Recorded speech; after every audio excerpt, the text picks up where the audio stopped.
2, 2. Hello, everybody. Welcome to the Movies and Pony Voices panel. Are you excited?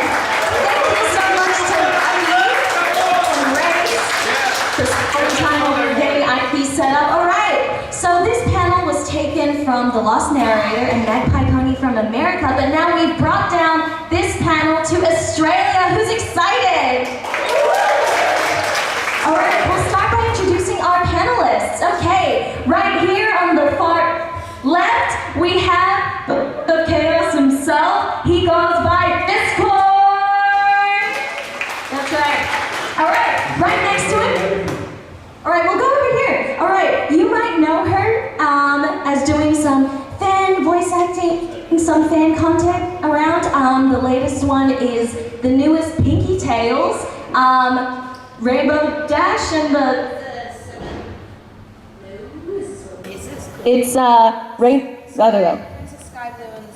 It says Sky Blue and the Seven Colors. Thank you. You were ready to fill me in on that. Right, it's a parody of Snow White, and Starry Flame is playing Grumpy? Pinkie Pie is Grumpy? Dinky. Right, well, she's just done a whole lot of fan content and it's really, really cool, shameless plug. Anyway, Starry Flame, everybody! Okay, over here, we have the amazing, talented, creative, witty, intelligent Viva Reverie from YouTube. Wow. Right. I live in the YouTube country. Viva's recent work, he's done a lot of, he's done a series called But Faster? Oh yeah, I've been doing the But Really Really Fast series recently, which has been picking up steam, and I'm very happy about that. Shameless plug as well. Go watch and subscribe. Thank you. Right next to him, we have the host of the I'm Brony and I'm Proud podcast and the Brony House game show, Lucky Night. Everybody, come on. Woo! Cool. And last but certainly not least, he needs no introduction. Everybody give it up for Saber Spark! No, okay. For those of you who don't know, this is ACRacebest. He's come all the way from America. Can we please give him another warm round of applause? All right, and I'm your host. My name is Chippa. So the way that this panel works is all of our panelists have scripts from very famous movie scenes. And by the way, Chippa does the best Twilight ever. She's fantastic, and she's hyping all of us up. I figured I should hype her up because she's phenomenal. Yeah, we She wouldn't be deserves doing a this round of without applause, Chipper, so one more round of applause. oh, you flatter me so. Anyway, yes, the schedule says TV shows in pony voices, but either way, plot twist, the characters have been replaced by ponies. And what our panelists are gonna do is they are going to try their best to do these movie scenes in those pony voices. Can we please, they are so nervous. Can we give them another round of applause to hype them up? So nervous. All right, now before we begin, later on in this panel, we're actually going to ask for some crowd participation. We are going to need at least 3 or 4 guests to come up, not right now, later, we'll call on you, right? Because we need some help with some of these scripts. We need an extra person. A couple of lines. So if you are enthusiastic, if you want to give it a shot, if you can do any impression really, you can do whoever you like, or if you want to come up and just do your regular voice, that is okay. I'm cutting in and out. Ooh. It's Hasbro censoring, they're onto us. Sorry, Derby.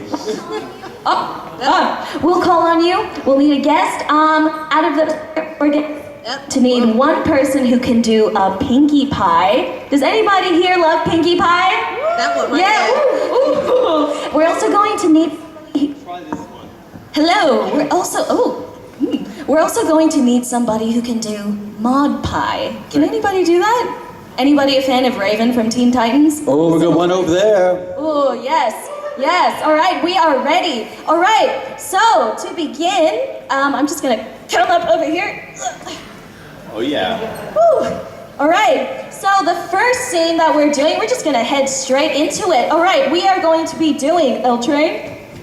Star Wars, Revenge of the Sith. The scene that we are doing is the high ground. All right, now for this scene, we have, next. Ta-da! All right. We have Luna as Anakin, and we have Princess Celestia as Obi-Wan. I will be voicing Luna, and Starry Flame will be Celestia, and Lucky Knight is going to be our narrator. It's kind of All ironic, right. isn't it? I'm Celestia. Well, let me just pull out all my goo. Should I be Celestia? Here we go. All right, you may begin All right. whenever you are ready. Jedi Alicon, Master Celestia's son. Like Obi-Wan's son, haha, get it? Okay. Travels to the outer rim of the galaxy to the lava planet Tartarus in hopes of finding her sister Luna, who has betrayed the Jedi Alicon order. Celestia's son is brokenhearted to find her sister has completely turned to the dark side. Well, no surprise there. With no hope of bringing her back. Luna, burning with rage and fury, attacks Celestia's son. They engage in an intense lightsaber duel above a dangerous lava river. They battle away. A tiny platform and puzzle droid are the only things keeping them from falling into the lava below them. Luna, standing on the droid like a hoverboard, steers herself towards Celestia's son, who is standing on her own floating platform. I failed you, Luna. I failed you. I should have known the Alicorns were plotting to take over. Luna, Chancellor Evil Bunny is evil. From my point of view, the Alicorns are evil. Well, then you are lost. I mean, she's a narrator, but you know. They wade through the lava river, staring each other down. This is the end for you, my sister. Luna jumps and flips onto Celestia's son's platform. The fighting continues again, and Celestia's son jumps toward the safety of a black sandy edge next to the lava river. She yells, Luna, sorry, we're not going to act that out, sorry. Are you ready to flip? It's over, Luna. I have the high ground. You underestimate my power. Don't try it. Luna leaps and...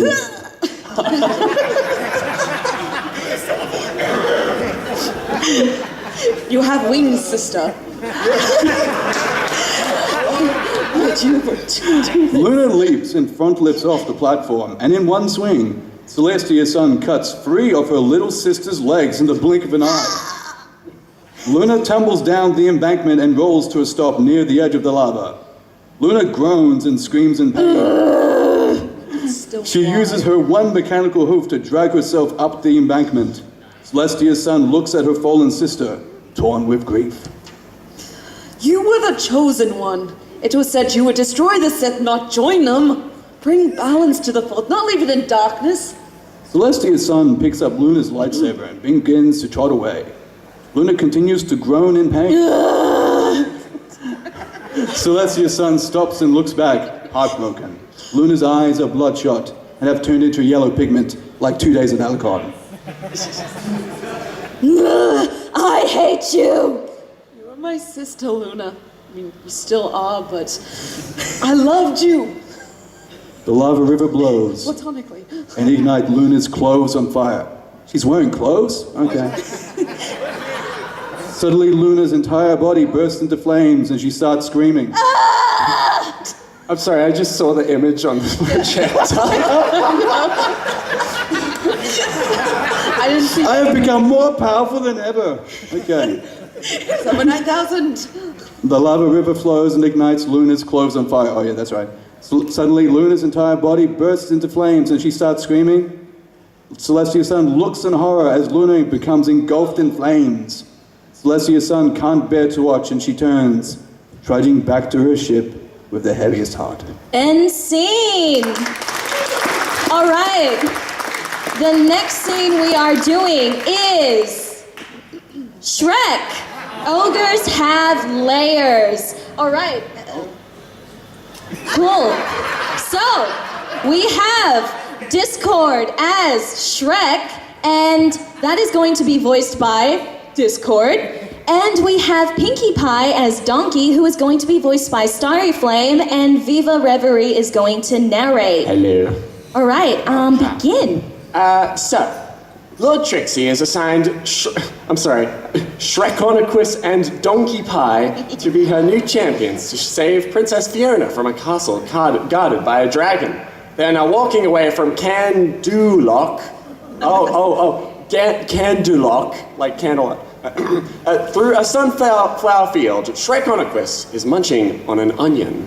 Okay, let me get this straight. You're gonna go fight a dragon and rescue a princess just so Lord Trixie can give you back this one, which you don't have, because she filled it full of freaks in the first place? Is that about right? You know what? Maybe there's a good reason donkeys shouldn't talk. I just don't get it, Shrek. Why didn't you just pull some old Draconicus stuff on them? You know, bamboozle them like some chaos to their fortress, grind their friendship to make you bread? You know, the whole Draconicus stick. Trip. I know what. Maybe I could have distorted an entire village and turned their heads into balloons. Cut their claws and drink their juices. Does that sound good to you? No. Not really, no. For your information, there's a lot more to Draconicus than you think.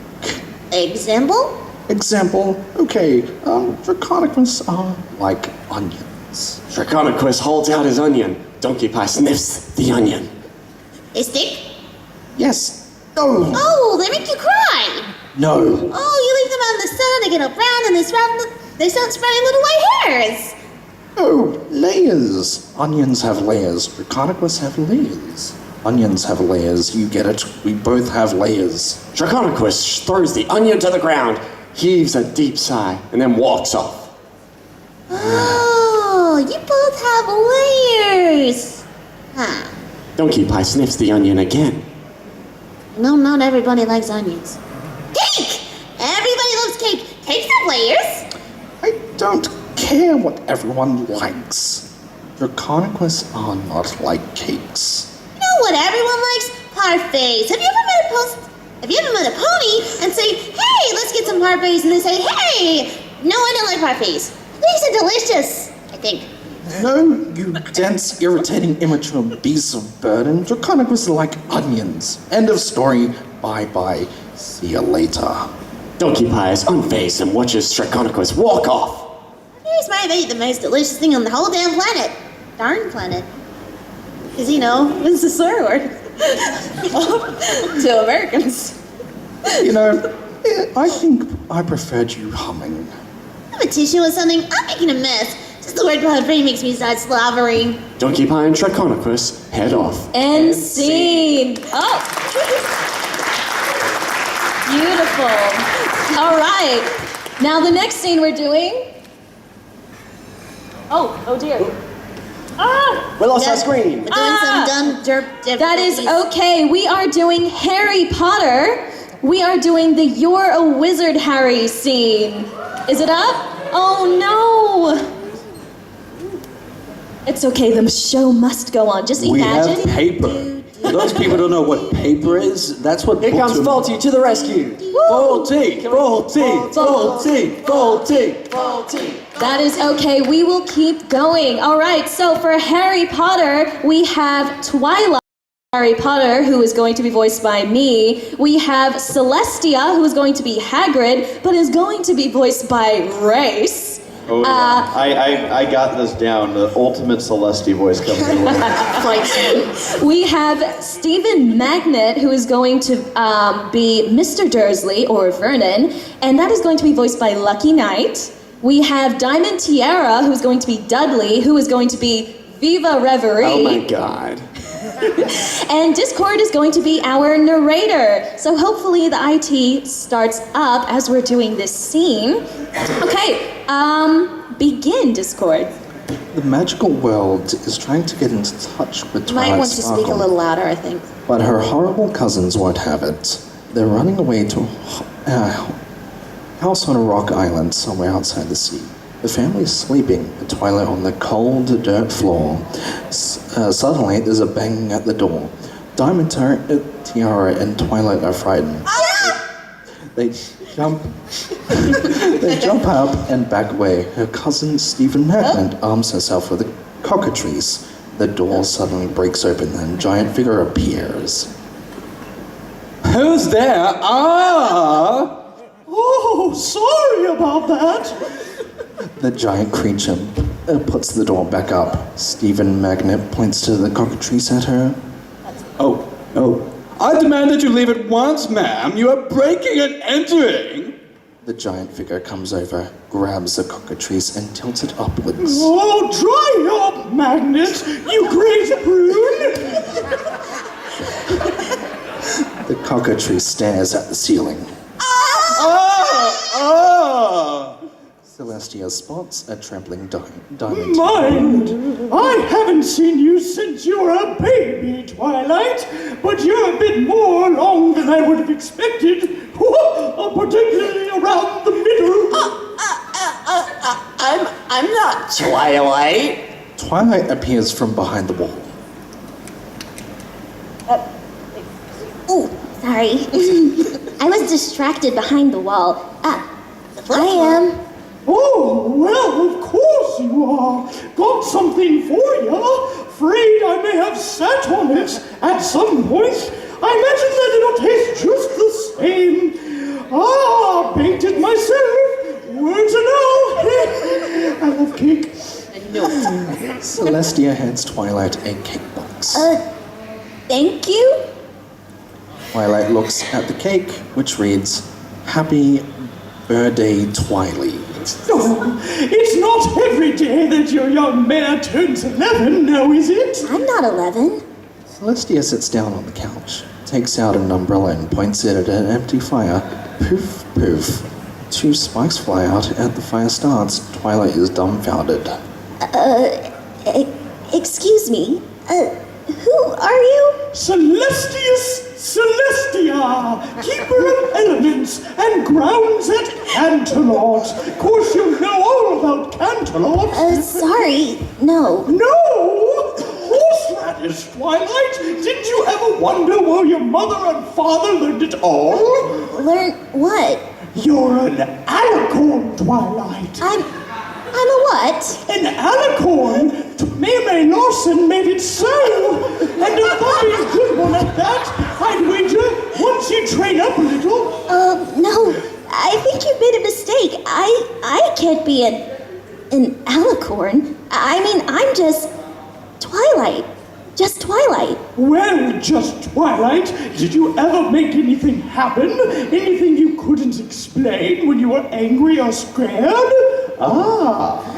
Twilight softens her expression. Celestia hands Twilight a letter. Twilight opens it. End scene.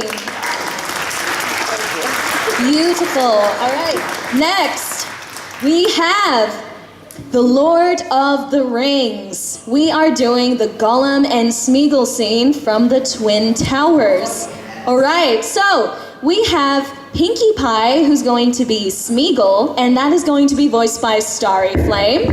We have Gollum, who is Pinkamena, and I'm going to be voicing that. And Lucky Knight is going to be our narrator. Here we go. Oh boy. On their journey to destroy the horseshoe at Mordor, Dodo Baggins has accepted guidance from Pinkamena. Oh, that's trouble. A pony who has been warped and distorted from the horseshoe after being one of its previous owners. It is now nightfall. Apple Bloom and Dodo Baggins are asleep, and Pinkamena peers over them. Dodo clutches the horseshoe in her hoof. We want it. We need it. Pinkamena watches them from a distance. Hatred is etched across her face. Must have the precious. They stole it from us. Sneaky little ponies. Wicked. Tricksy. False. Suddenly, her expression softens, and she shakes her head. Her eyes grow wide and innocent. Oh, not master. Her expression turns to hate again. Yes, precious. False. They will cheat you, hurt you, lie. Master's my friend. You don't have any friends. Nobody likes you. That's not a way to talk about Derpy. Pinkie Pie cuffs her hooves around her ears. Not listening. I'm not listening. You're a liar and a thief. No! Murderer!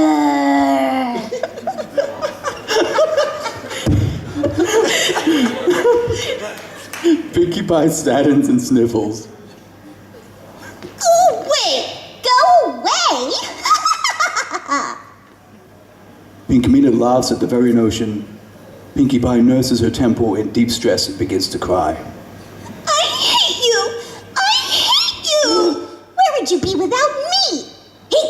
Pinkie, I saved us! It was me! We survived because of me! A starlight glimmer of realization fills Pinkie Pie, and she raises her head up. Not anymore. Huh? What did you say? Master looks after us now. We don't need you anymore. What? Leave now and never come back. No. Leave now and never come back. Pinkamena growls and bares her teeth. Leave now and never, ever, ever, ever come back. That's a long time. When Pinkamena does not respond, Pinkie Pie looks scared for a moment. She looks around quickly, desperately. Then a smile breaks out of her face. Told her to go away, and away she goes, precious. She leaps from where she was sitting and dances about. Gone. Pinkie is free! And scene. Excellent. All right, now the next scene we have, how are we for time? Beautiful. All right, the next scene we have is Titanic. We are doing the Never Let Go Jack scene. All right. Go for it. All right, for this scene, we have Bulk Biceps as Rose, who is going to be voiced by Lucky Knight. Okay, it's fine. All right, and we have Brayburn, who is going to be Jack, who is going to be voiced by Viva Reverie, and Race is going to be our narrator. All right, begin when you are ready. The Titanic sank faster than M.A. Larson's career. Hundreds of ponies have jumped overboard into the freezing Arctic waters. One pair of star-crossed lovers, Jack and Rose, have found refuge on a small piece of wood from the ship to keep them afloat. Jack has sacrificed his place to give Rose more space on their makeshift raft. They are both shivering to death. I love you, Jack. Jack looks at Rose intently. Don't you say that. Don't you say your goodbyes. Not yet. Do you understand me? I'm so cold. Listen, Rose, you're gonna get out of here. You're gonna go on and you're gonna make lots of babies and you're gonna watch them grow and you're gonna go on die an old pony. Warm in your bed. Not here, not this night, not like this. Do you understand me? I can't feel my body. With a net ticket, both biceps was the best thing that ever happened to me. Jack flinches in pain. It brought me to you. Rose whimpers. And I'm thankful for that, Rose. I'm thankful. They shiver. Jack puts a hoof on the platform, clasping Rose's hooves. Clasp the hooves. Clasping the You must hooves. do this honor. You must promise me, doing it with one hand, that you'll survive, that you won't give up. No matter what happens, no matter how hopeless, promise me now, Rose, and never let go of that promise. Appaloosa. Never let go. Oh, oops. Jack shakily kisses Rose's hoof and smiles, and then they begin to make out. Make out. Make out. End scene.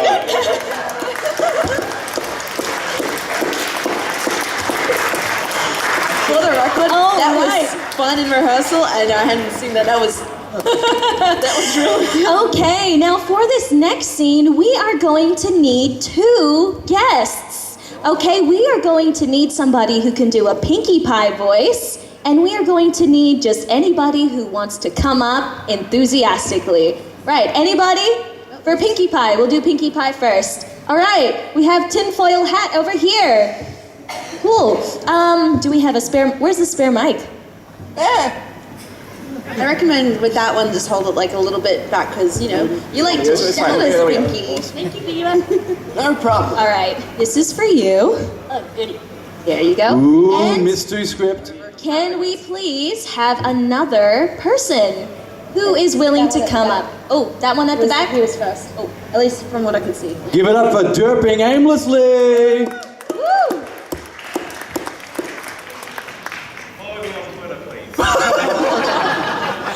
All right, come over here. I mean, you did have your hand out, right? I don't know if you're stretching or not. I just saw your hand go up first. Is this working? Yeah, it is. Okay. All right, cool. For this scene, we are doing Finding Nemo. We are doing the he touched the boat scene. All right, so for this scene, we have Apple Bloom, who is going to be Nemo. We have Discord, who is Tad, who is going to be voiced by Discord, and Starry Flame is Apple Bloom. We have Diamond Tiara again, who is going to be Pearl, who is going to be voiced by Viva Reverie. We have Silver Spoon as Sheldon, who is going to be Rice. And we have Big Mac as Marlin, who is going to be Lucky Knight, and I will be narrating. Okay, are you guys ready? We just together. Ready. It's Nee Bloom's first day of school, and their class is going on a field trip to the drop-off, a large space of open ocean where the coral reef ends. Now, Nee Bloom's newfound friends have decided to sneak away from the rest of the class and venture out on their own. They bask in the beauty of the open ocean. Cool. They peer over the edge of the reef they're swimming on. Distad scares Tiara Pearl by pushing her slightly over the edge and quickly pulling her back in.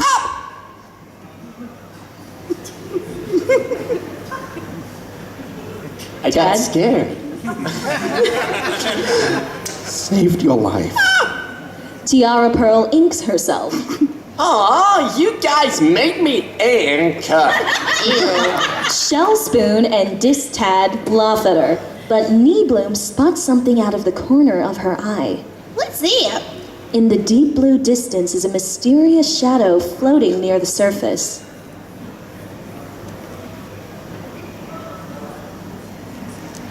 Discord.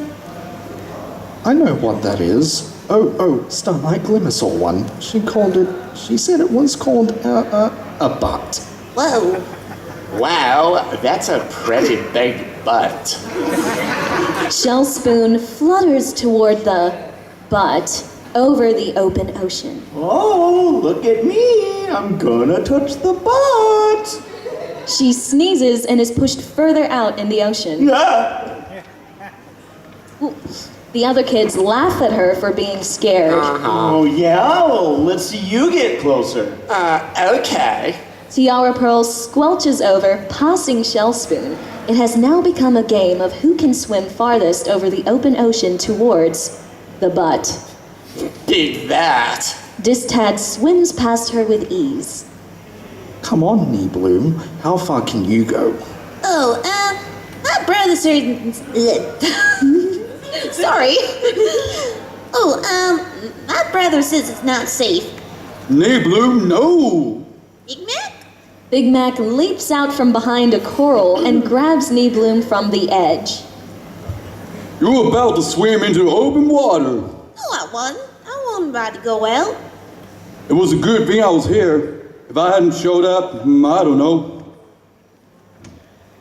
The kids surround Nee Bloom.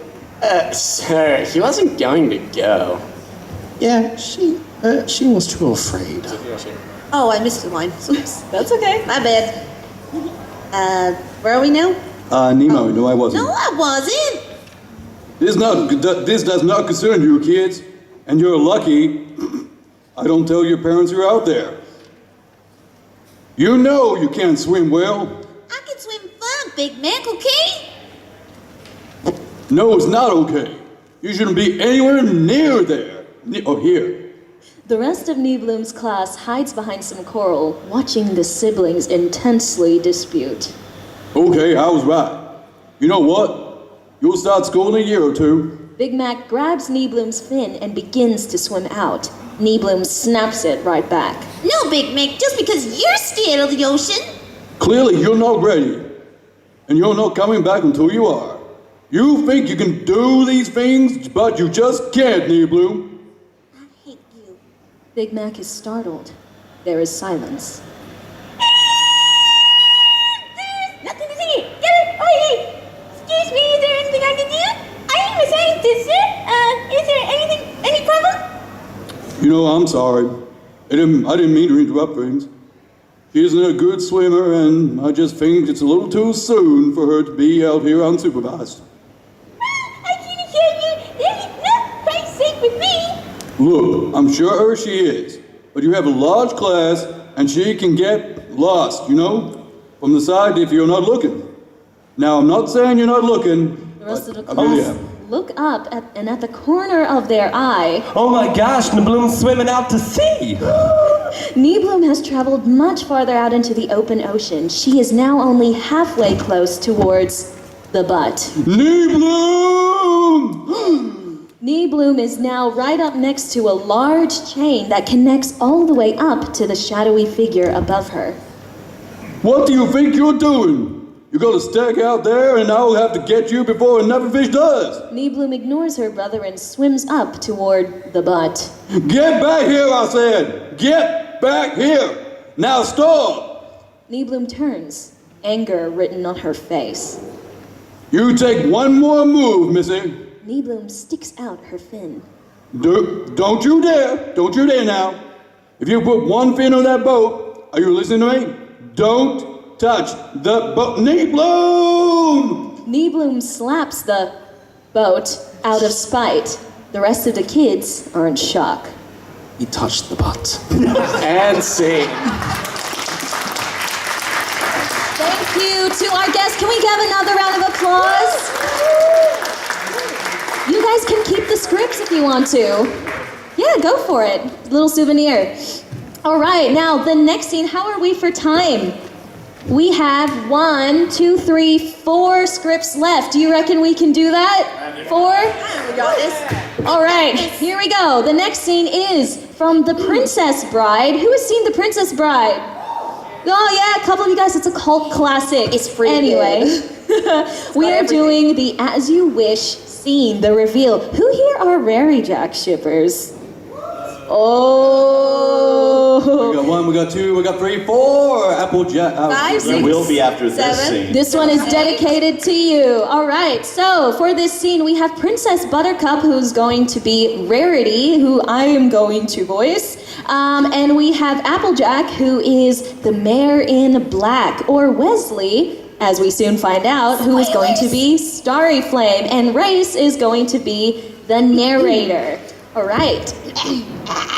Wait, let me get my scripts.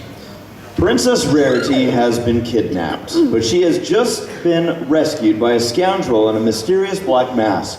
She is suspicious that this masked mare is the very same pony who killed the love of her life 5 years ago. They are at the edge of a ravine. The drop is a steep incline, sharp and severe. Below the ravine floor is flat, but getting there would not be half the fun. I know who you are. Your cruelty reveals everything. The mare in black says nothing.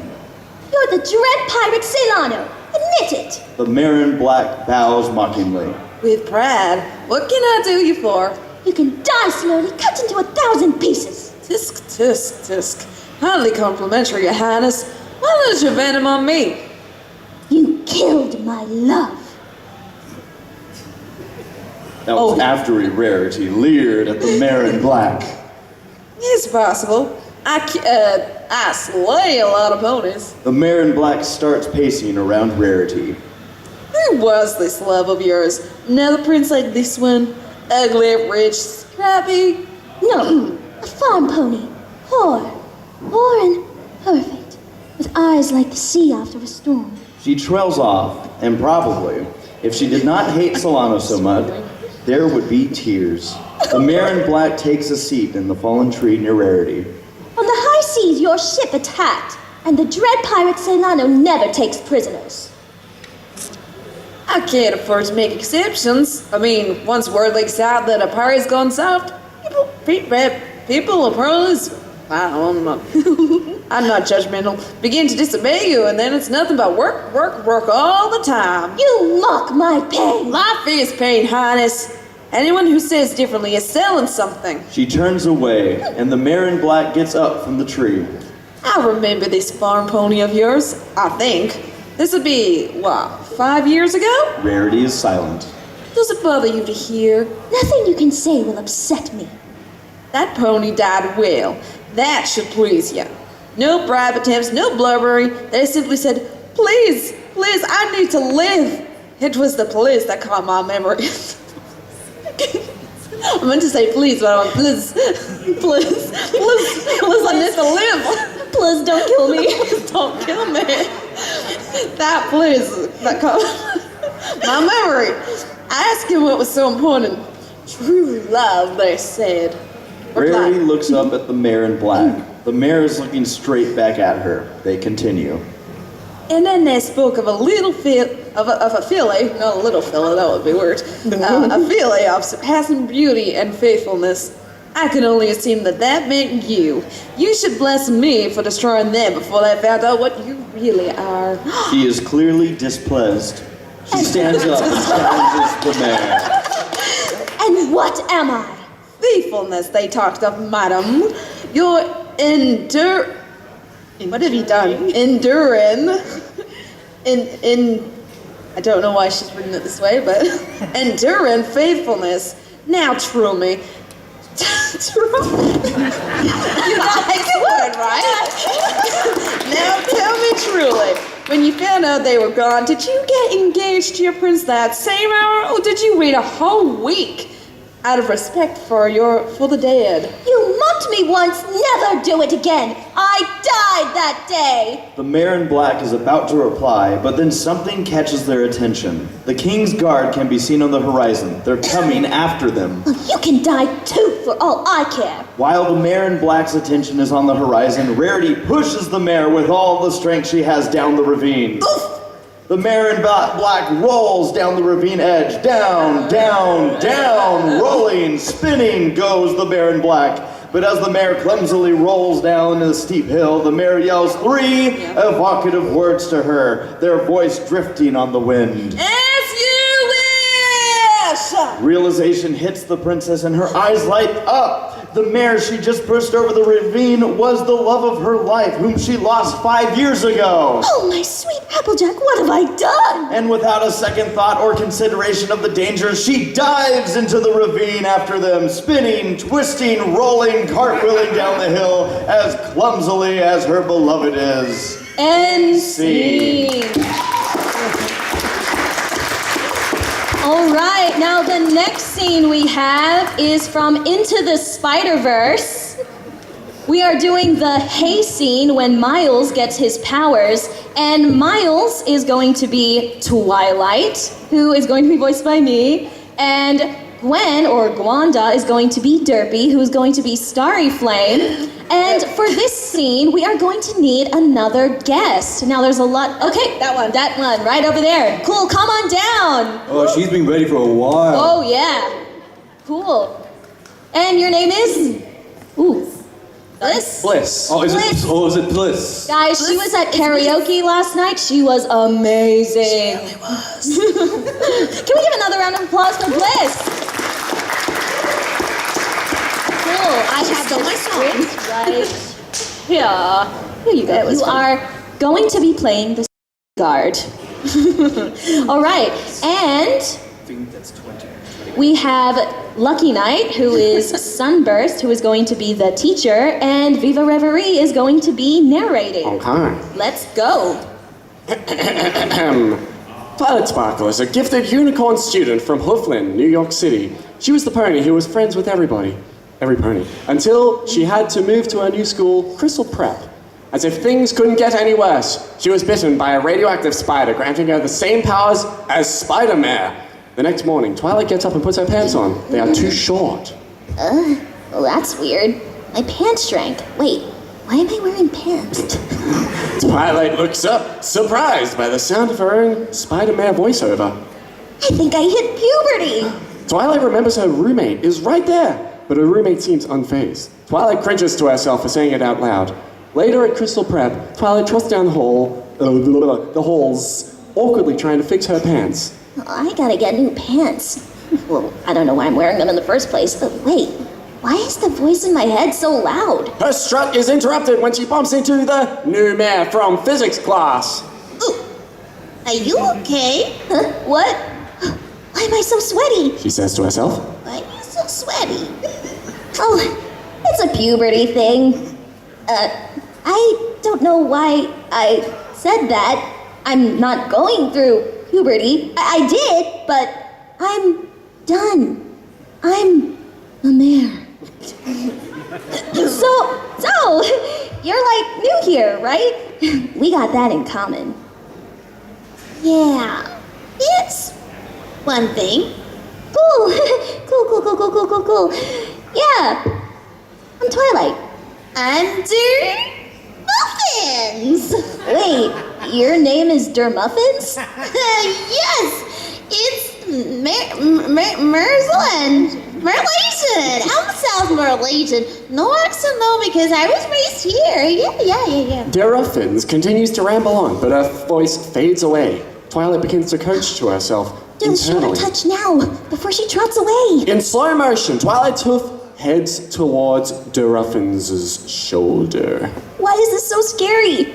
Am I doing this in slow motion or does it just feel that way? I'm kidding! It's Muffins! No dirt, that's crazy. The hoof lands. Hey. Hey there! I'll be seeing you around! Oh, see ya! Twilight is mortified. She has to leave, but her hoof sticks to Muffin's mane. She gets pulled back. Celestia. I can't let go. Please let go. I'm sorry. Twilight is stuck to her. She tries to unstick herself, but it keeps getting worse. I might let go. I'm working on it. It's just puberty. I don't think you know what puberty is. Just relax. Okay. I have a plan. I'm going to pull really hard. That's a terrible plan. Okay, 1, 2. Don't do this. 2, 3. Muffin flips Twilight in a full view of dozens of other students. Due to an electric razor buzzing, Twilight looks at her hoof as her hoof is freed from Muffin's mane. Twilight's expression tells us Muffin's mane is ravaged, and it is. Nice to meet you. She won't even look at her. Yeah, sure. Total pleasure. Back in the hallways of Crystal Prep, Twilight exits the nurse's office with her hoofs covered in mane hairs. She walks down the halls, mortified. Nobody saw. It's okay. Nobody knows. Nobody knows. Every pony is staring. Every pony knows. Everybody knows. They're talking about me. They saw something. He knows, she knows, they know. Wow, she is super tall. Why is he smiling? Am I the weird pony now? What am I doing? How do I stop? Can they hear my thoughts? Why are all my thoughts so loud? The school security guard appears. Hey, I know you snuck out last night, Sparkle. Play dumb. Twilight says internally. Who's Sparkle? Not that dumb. Panicking, Twilight takes off galloping. Twilight rounds a corner and gallops down the hall. She finds an open door and leaps into an office. She slams the door behind her. You're okay. He'll never find you. She spins to look around the office and sees, to her horror, a photo of the security guard and his buddies. It's a security guard's office. No. The guard is marching down the hall. The other students have snitched on Twilight's whereabouts. Twilight turns to run, but her hoof sticks to the door. She yanks her legs as hard as she can and falls over. Yeah. What are you doing in my office, Sparkle? Sparkle, open up. In her panic, she knocks down a bunch of furniture in the room and falls over the desk. She hits the laptop and Spider-Man's Christmas song, Spidey Bells, starts to play. Spidey bells, Spidey bells, Spidey bells. Why is this happening? Outside in the hallway, the security guard starts dancing to the song. I forgot about that. Nice voice. Twilight trips and rolls up the wall. She's stuck to the ceiling. Open up. Stop sticking She falls out onto a desk chair and then rolls out the window! Outside the building, Twilight sticks straight to the windowsill, and her sticky hooves are the only thing preventing her from falling down. Keep sticking, Twilight. Keep Twilight, sticking, Twilight. Twilight bounces along the side of the building. A flock of pigeons gust past her and stick to her hooves. The pigeons peck away as Twilight's face at Twilight's face, and she slams it onto a window where a full classroom of transfixed students are unaware of the horrors Twilight is facing. What Hofstadter is suggesting is that we look underneath. Down in the courtyard, we find Muffins watching Twilight screaming and flailing against the sides of the building. The two pigeons are helplessly stuck to her hooves. Muffins is perplexed. Okay. Twilight rounds a corner. She's back at her dorm room. My room. Twilight shoves herself through the window and onto the floor. She looks up, breathing heavily, as a Spider-Man comic floats down onto her face. The True Life Tales of Spider-Man. Twilight lifts the comic. It rips a bit and looks at it. The 2-page spread contains panels identical to what Twilight just experienced. A spider bite. Spider-Man pulling, getting stuck to the door. Why is this happening? Please stop sticking. Rolling out the window and finally lying on the floor, just like Twilight is right now. But how can there be 2 Spider-Bear? There can't be 2 Spider-Bear. Can there? End scene. All right.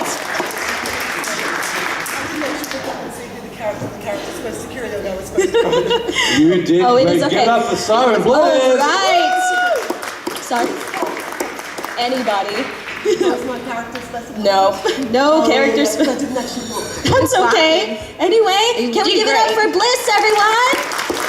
All right, we have 2 more scenes left. 2 more. All right, the next one we are going to do, the second last one, is Mean Girls.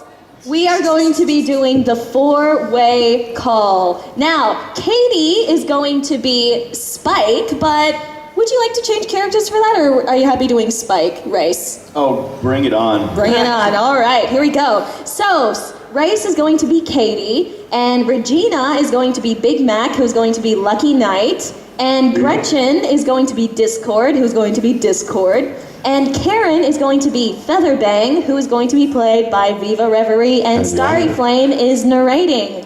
All right, go. Spike is the newest member at the most senior in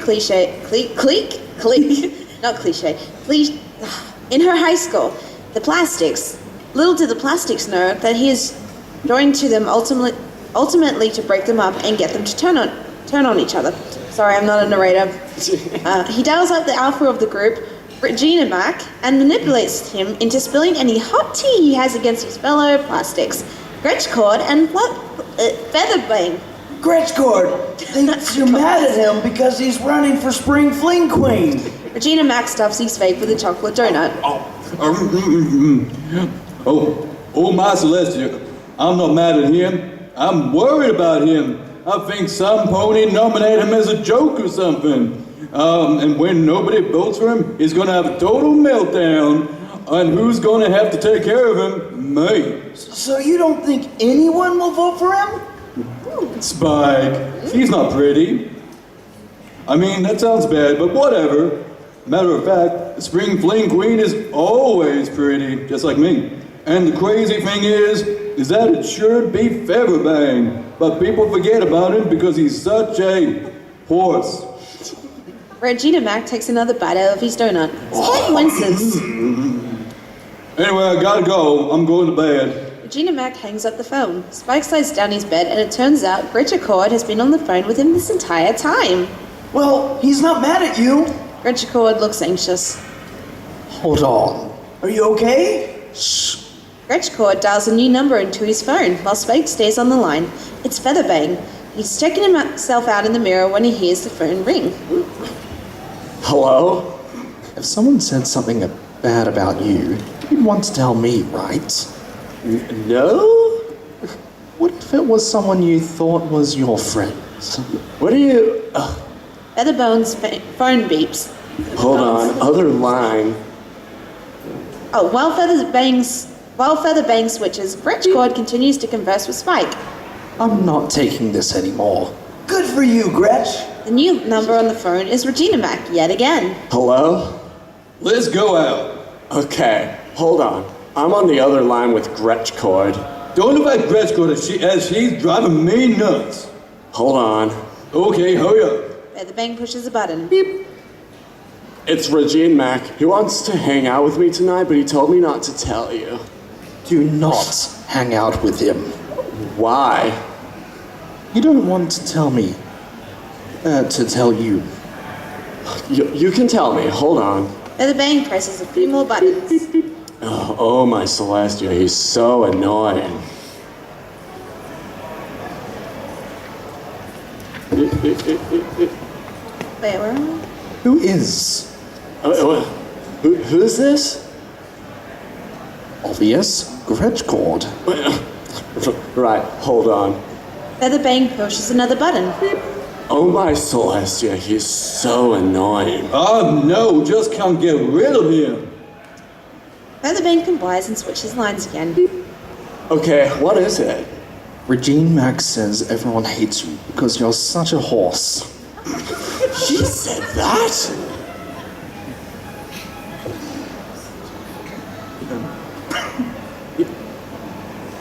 Yeah, that's. Oh, you didn't hear it from me. Featherbang's jaw swings open, offended, and he switches the line back to Regine Mac. Little harsh, Gretch. He was right to know. The conversation focuses on Featherbang and Regine Mac. I can't go out. I'm sick. Oh, you, horse. Regine Mac hangs up the phone. Featherbang's jaw swings open even more in offense. End scene. All right, now for our very last scene, we are doing a scene from Avengers. Doing the first Avengers, we are doing Iron Man versus Thor. Now, we have Twilight, who is going to be Captain America, and ironically, Captain America is going to be voiced by Race.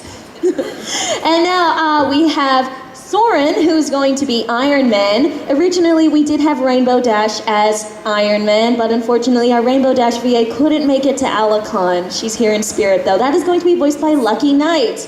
And we have Pinkie Pie, who is going to be Thor, and that is going to be Starry Flame. And Discord is going to be Loki, and that's going to be Discord. And if anybody would like to volunteer, we need a Maud Pie. Maud Pie, are you ready? Everyone, give it up for Maud Pie. This is gonna be good. We're gonna bring it home, guys. It's raining. Yes. Oh, is that what that is? I was very confused. I thought everyone was like cheering in the background. All right.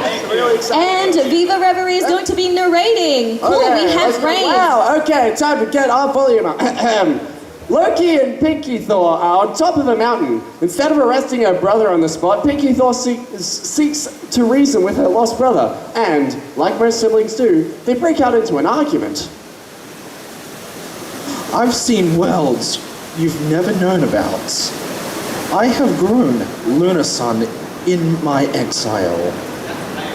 I have seen true power of the Crystal Heart, and when I wield it, Who showed you this power?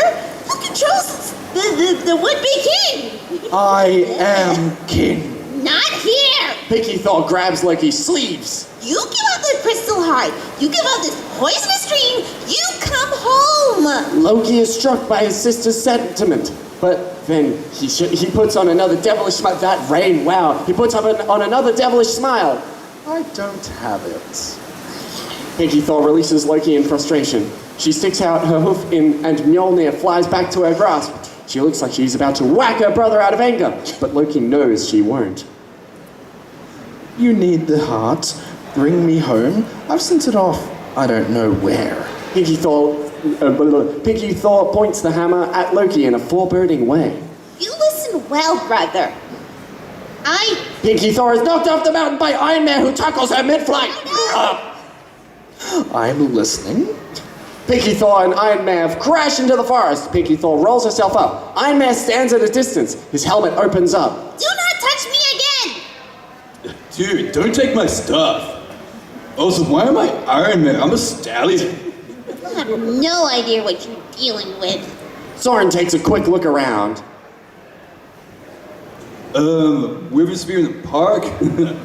Don't mother know you wear her drapes? Aren't you, Battle Mare? I'm not judging. Loki will face you in equestrian justice. He gives up the cube. Oh, the crystal heart. He's all yours. Until then, stay out of my way, dude. The Iron Man helmet clamps up as he walks away. Pinky Thor is processing her anger. Tourist. Pinky Thor snaps. In one quick move, Pinky Thor pulls Mjolnir, throws it, and knocks Iron Man clear across into a tree.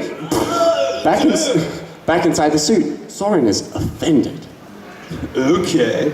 From the mountainside, Loki watches in amusement. Fighting ensues. There's flying blasts of energy, trees being knocked over, punching, kicking, hammering. Pinky Thor pulls Mjolnir into her hand, boing, race to the sky and pulls in lightning. Pinky Thor pulls the hammer down, points the hammer at Iron Man, outpouring bolts and grease into eternity. Iron Man stammers. Back inside the suit, Jarvis lights up. How about that? 400% capacity. Sorry, whoops, that's on my line. Oh, whoop. That's redo. Back inside the suit, Jarvis lights up. Here, speak into this, quick. Get the scene going. Power at 400% capacity. How about that? Let's go! They continue in an epic fight, crashing into the side of a mountain, smashing down every tree possible. They grab each other, punch each other, kick each other, throw each other. They are getting ready to punch each other once more, until... Pew, pew, pew, pew, pew. A shield ricochets off both of them, stopping them. They look up to see Captain America standing on top of a fallen tree with a shield back in hand. Hey, that's enough. Captain America leaps down, looks at Pinky Thor. Now, I don't know what you plan on doing here. Well, I come here to put an end to Lucky's schemes. Then prove it. Put the hammer down. No. Back up. He loves his hammer. Pinky Thor backhooks Iron Man in annoyance. Boing, boing, boing. Way to make that sound. Her tolerance level has become really low. You want me to put the... I was about to say camera. You want me to put the hammer down? Pinky Thor leaps high into the air, raising that hecking hammer. Captain America crouches down and holds her shield. Pinky Thor brings that hammer down into the shield and imagines a massive explosion of light reacts to the vibranium shield, creating a massive shockwave that blows up anything standing within a mile. Sorry. Silence. Iron Man is flat on the ground. He shakily gets back up and looks around at the damage like, holy Celestia. The three stand tired in silence. It's clear the fight is done. Are we done here? End scene. And that is the end of the Movies and Pony Voices panel. Thank you everyone for coming and staying. Up next, we have Brony's Got Talent. So if you need to go for a quick bathroom break, please quickly go and come back. We have amazing performances lined up for you this morning. All right. And real quick, I just got to throw this out there. A note from the convention. All cosplayers that are looking to register for the cosplay competition, please register at the Alicon table in Rundle-Mare. And again, can we get a big round of applause for Chipper for putting on this panel? Can we also give a huge round of applause to our panelists? Woo! We got Discord, Viva Reverie, Lucky Night, ACRacebest, Starry, and Whipper, Chipper. Another special thanks to a Faulty who came out of nowhere. I pulled him away from his table to help with AV, and he was fantastic. And also L-Train. Give it up for Faulty and L-Train.